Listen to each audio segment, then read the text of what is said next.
Asnjëherë nuk kam vendosur vija të kuqe dhe siç e pam në balotazh, edhe ata që patën vija të kuqe, të gjithëve ju ran.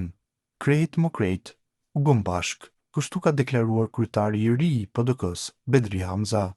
Ai, pas konventës së PDK-s, në të cilën u zgjodh pa asnjë vot kundër, ka mbajtur një konferencë për mediat, ku ishte pyetur edhe për vijat e kuqe për bashkëpunim me lëvizjen vetëvendosje. Ai kishte shtuar se duhet të jemi të përgjegjshëm para interesit të vendit dhe gjithmonë t'i bëjmë veprimet e dukura në interes të vendit. Hamza theksoi se PDK-ja në drejtimin e tij do të fokusohet në qasje më bashkëpunuese, duke insistuar në dialog politik dhe gatishmëri për të gjetur zgjidhje për çështjet e mëdha shtetërore.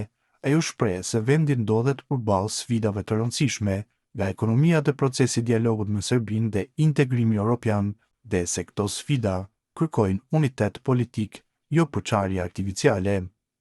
Sipas tij, PDK-ja do të jetë opozitë e përgjegjshme, por edhe e hapur për bashkëpunim në temat që e prekin interesin e strategjik të Kosovës.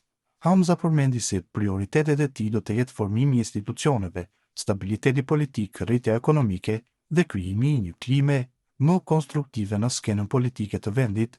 Sinjalet dhe nevoja për qeveri stabile. Analisti politik Eduard Gashi thotë se deklarata e Hamzës për vijat e kuqe duhet të kuptohet si një sinjal i qartë politik. Sipas tij, kjo qasje nuk nënkupton patjetër koalicion me lëvizjen vetëvendosje, por tregon se PDK-ja nuk përjashton askënd. Deklarata e Bedri Hamzës se nuk ka vija të kuqe ndaj askujt duhet kuptuar si një sinjal i qartë politik se PDK-ja po e vendos interesin e shtetit para interesit partjak. Kosova është ende në një fazë të ndjeshme të shtetëndërtimit dhe në këtë situatë kompromisi nuk është dobësi, është domosdoshmëri për stabilitet. Kjo qasje nuk nënkupton patjetër koalicion me lëvizjen vetëvendosje, por tregon se PDK nuk e përjashton askënd nëse krijohen rrethanat ku vendi ka nevojë për zgjedhje institucionale. Natyrisht një bashkëpunim i thellë programor me lëvizjen vetëvendosje mbetet sfidues, duke pasur parasysh dallimet e theksuara dhe faktin që kryeministri Kurti shpesh perceptohet si aktor i paparashikueshëm. Megjithatë, politika nuk bëhet me emocion, bëhet me përgjegjësi. Nëse vendi hyn në situatë krizash, nëse kërkohet një qeveri teknike apo tranzitore, ose nëse matematika parlamentare imponojnë kompromis, atëherë duhet gjetur rruga dhe zgjidhja më e mirë për shtetin, deklaron Gashi. Ai kërkon që Kosova të ketë stabilitet, koordinim aleatë dhe qeverisje funksionale. Sa i përket koalicionit, opsionet më natyrale mbeten partneriteti me partitë e qendrës, si LDK-ja dhe me forcat të tjera opozitare. Një koalicion i gjerë opozitar është realisht skenari më i mirë në këtë situatë në të cilën ndodhet Kosova. Pas zgjedhjes së kryetarit të ri të PDK-s, urimet kanë ardhur edhe nga kryeministri në detyrë Albin Kurti.